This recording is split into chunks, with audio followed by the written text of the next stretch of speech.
The passage today is taken from Luke 8. And a woman was there who had been subject to bleeding for 12 years, but no one could heal her. She came up behind him and touched the edge of his cloak, and immediately her bleeding stopped. "Who touched me?" Jesus asked. When they all denied it, Peter said, "Master, the people are crowding and pressing against you." But Jesus said, "Someone touched me. I know that power has gone out from me." Then the woman, seeing that she could not go unnoticed, came trembling and fell at his feet. In the presence of all the people, she told why she had touched him and how she had been instantly healed. Then he said to her, "Daughter, your faith has healed you. Go in peace." It's great to be joining with Malk, who's brought a message to you in the last 3 weeks in this series of talks that help us with our conversations as Christians in a world full of diversity and difference. It's something that I, as a pioneer, am very passionate about. How can we be the most welcoming and hospitable of people? What principles and values do we carry as Christians that can help us with that? As Catherine said, today's subject is openness and speaking into silence. Someone said to me recently that he saw a banner outside of a church and it said, "Minds are like parachutes. They work best when they are open." And I guess that we as a church understand open-mindedness in some ways because we, like many people, hope that our beliefs and who we are as Christians will be respected, that people will be willing to hear and accept who we are. But what about speaking into silence? That's definitely a more complicated one. I wonder, what places of silence do you love and which do you find more difficult? Perhaps take a moment just to think about that. It might not be easy to think of difficult silences. Hopefully you will think of some more as I keep talking, and I'll offer some space for that. I have grown to love silences in nature, in church. When we just held our mindfulness course recently, silence was a big part of that. And as Christians, it's a part of our tradition. We often leave silence so that we can hear from God. But what about these other places of silence? Perhaps you come from a family where everything's out in the open and you're allowed to talk about anything. Or perhaps your family have often kept things hidden, maybe brushed things under the carpet. Perhaps there are family silences that you are unable to speak into. Or maybe it's not with your family, maybe it's with your friends or your colleagues. How do those kind of silences make us feel? Perhaps we struggle with certain issues because of fear or because we feel uncomfortable or confused or doubtful. I know that we spoke about speaking into silence at the beginning of this year when we discussed mental health. That's certainly an area that silence can be a big part of. In fact, I think we even use this passage from the Bible. And you might ask, why do we as Christians need to think about openness and silence as part of a conversation about hospitality and welcome? Well, I think if you look at the church's history, it's extremely divided when it comes to openness and silence. And the thing is, it makes a huge difference to the trust that people have in the church. And trust is such an important part of welcome and hospitality. And so there are tons of wonderful examples of times that the church has led the way in challenging cultures of silence. But sadly, we have also many, many examples of where we've remained silent in the face of abuses of power and injustice. One of the examples I couldn't help reflect on was that of slavery. The history we are taught on slavery comes from a quite British and white perspective. And as a church, we are proud, and rightly so, of the heroes of our faith who helped to bring about abolition. But we don't often talk about the other side. In fact, the other side is in many ways a silence that we're not willing to repent of. For hundreds of years, Christians, and sadly missionaries, were quite confused by the wrongs that they saw in slavery, but they were also determined to convert people. And in that determination, they found ways to justify slavery biblically and in law. And the reason they did this was because the association between faith and freedom is so strong in the Bible that many missionaries would face huge rebellion from slave owners when they tried to set up churches or convert people. The slave owners wanted to dismiss the idea that slaves were even eligible for conversion, because as converted Christians, they often further realised their rights to freedom as children of God. Sadly, instead of joining the slaves in their fight to freedom, the missionaries lobbied the government to instead change the law to please the slave owners. In 1684, the British state brought in something called the Jamaican Slave Act, which exchanged the words Christian for white. It clarified that if a slave were to become a Christian, then conversion would in no way alter his or her status as a slave. That could only be altered by being white. Bad enough was it that slavery meant no freedom before, but now just being black meant that you didn't have the same right to freedom as those who were white. What's mad about that is it was done because Christians wanted to prioritise conversion and keep people in power happy above the rights and justice of people that they were ministering to. It's a big one, isn't it? But how often do we, in keeping a silence, think that it's a neat way round to avoid one problem or justify it because it solves another? But the problem is that there are very rarely no consequences. Somewhere, somebody is abused by that. In the case of slavery, not only was this a horrific abuse of power, but it also sadly paved the way for racism and white supremacy. Something that we've seen recently has been a silence that's perpetuated society and quite possibly the church for many years.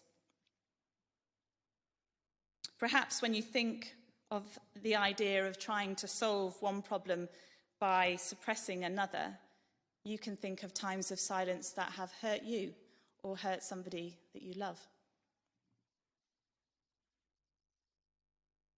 Another more recent and difficult example of where, as a church, we've been divided on silence is in the historic cases of abuse. In fact, there's so much silence around that I imagine it makes you feel quite uncomfortable even with me mentioning it. And yet the good news is, it's amazing how many brave men and women that I'm training with to become priests have experienced abuse in the church. Somehow, against all the odds, they've taken their experience and it's led them to wanting to speak back into that silence, to become priests and help people pastorally and spiritually.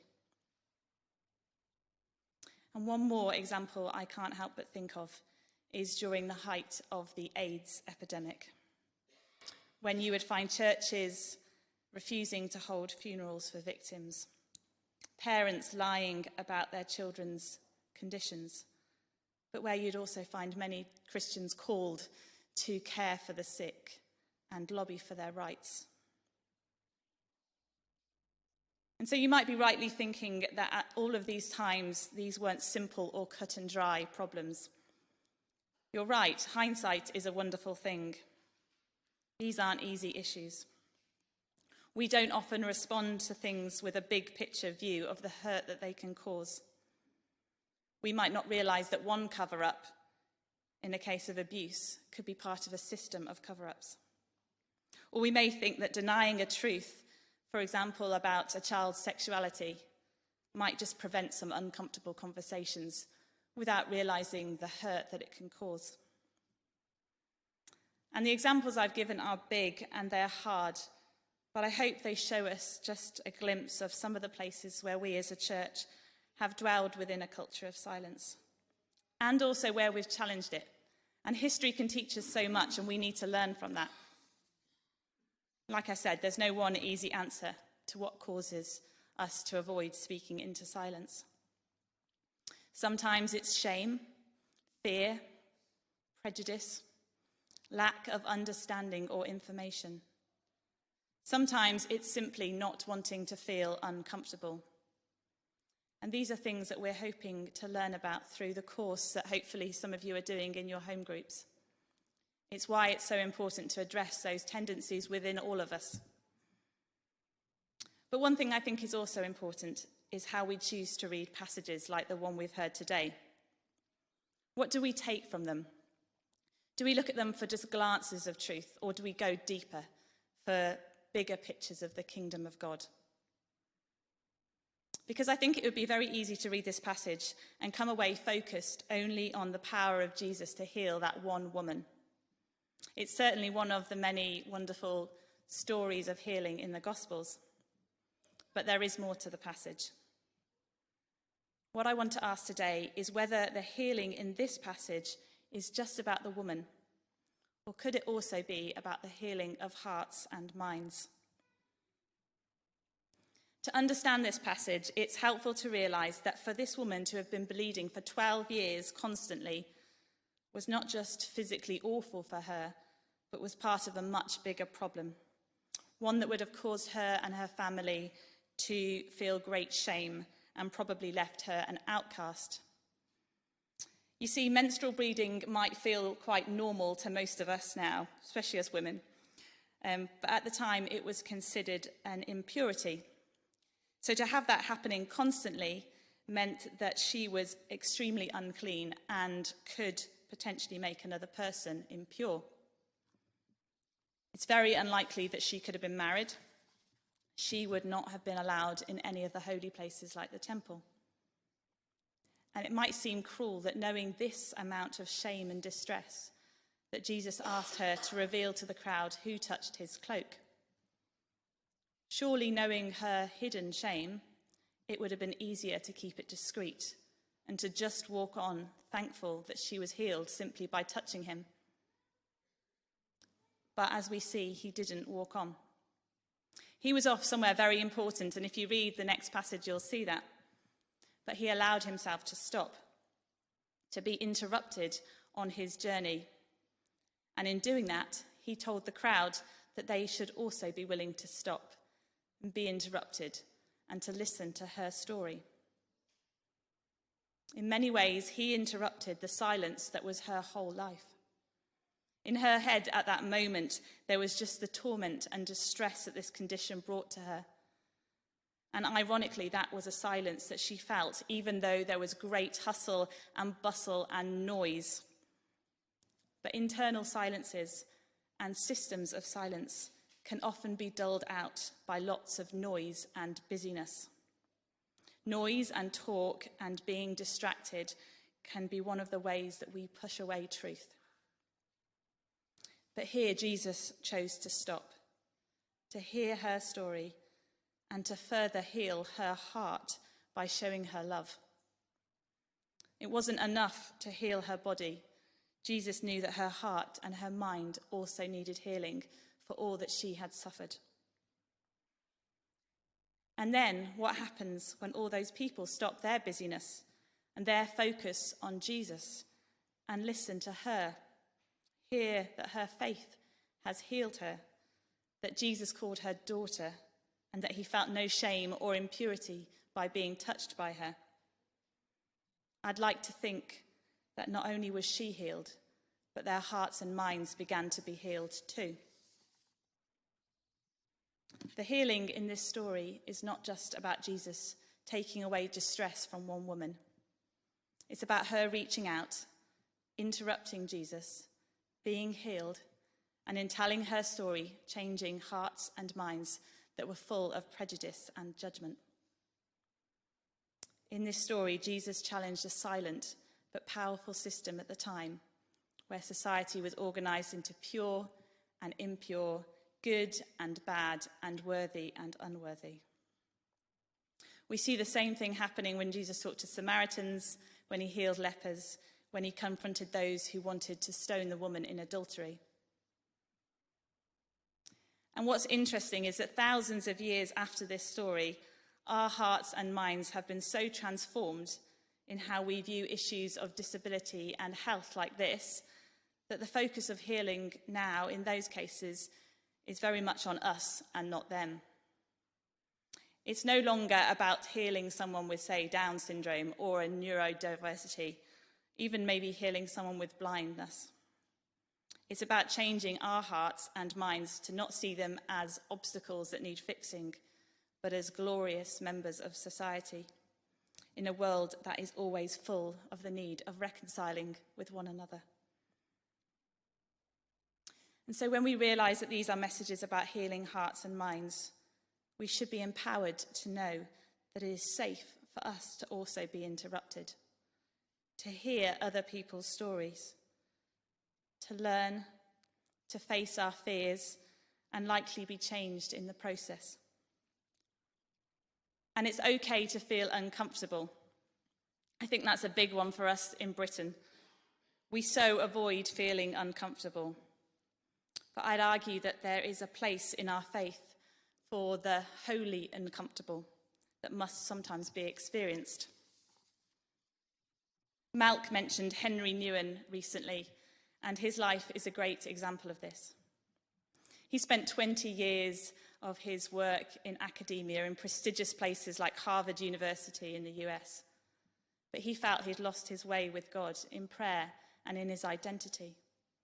And he found himself instead moving to minister to a community of severely disabled people called Daybreak. He was to be their chaplain, and he went fully expecting to minister to them. But what he writes so wonderfully about was how in ministering to them, he realised that in many ways they were actually ministering to him. He felt that he was starting his life again. These are just some of his words. This experience was, and in many ways is, still the most important experience of my life, because it forced me to rediscover my true identity. Those broken, wounded, and completely unpretentious people forced me to let go of my relevant self, the self that can do things, show things, prove things, build things, and forced me to reclaim that unadorned self in which I am completely vulnerable, open to receive, and give love regardless of any accomplishments. He stepped into an uncomfortable space where he expected just to be ministering to those less fortunate than him, and yet he realised that in many ways they were more fortunate than he was, and he changed as they ministered to him. And so in a simple reading of this passage like this one, where the woman trembles in fear and is healed, I think we can find ourselves ordering hierarchies of power like Henry Nouwen perhaps did. Jesus is the one with all the power, and the woman is the one with none. And when we read these stories like that, we have a natural tendency to take that power dynamic and place ourselves in a similar hierarchy. Perhaps we unconsciously think, I have more power than the person who has this or that weakness, or who's made this or that mistake, or lives this or that lifestyle. And sadly, this is the way power has been used and abused in the church. But that's not what's going on with power in this story. In this story, the woman took power from Jesus, and he was pleased. In the story of the woman at the well, Jesus gave the woman the power of his testimony, of the good news to share with her community where she was an outcast. In doing so, he elevated her power. And then what did he do on the cross? He gave away his power for us. But why does power matter in conversations about openness and silence? Well, I think we need to realise that as a church, we are a place of power. We have power over people. And I imagine what you're thinking is that makes no sense. Because isn't the church nearly irrelevant in society, ignored by people? You might see that we are becoming less and less influential, and perhaps you wish we had more power. But I was reflecting on it, and I think that we will always be places of power because we deal with immensely powerful matters in people's lives. Think of some of the big ones. Love. We care deeply about identity, life and death, heaven and hell, good and evil. These are things that at the end of the day truly matter to people and to their hearts and their minds. And if we are places of power and deal with powerful matters, then we also have great responsibility, and we always will.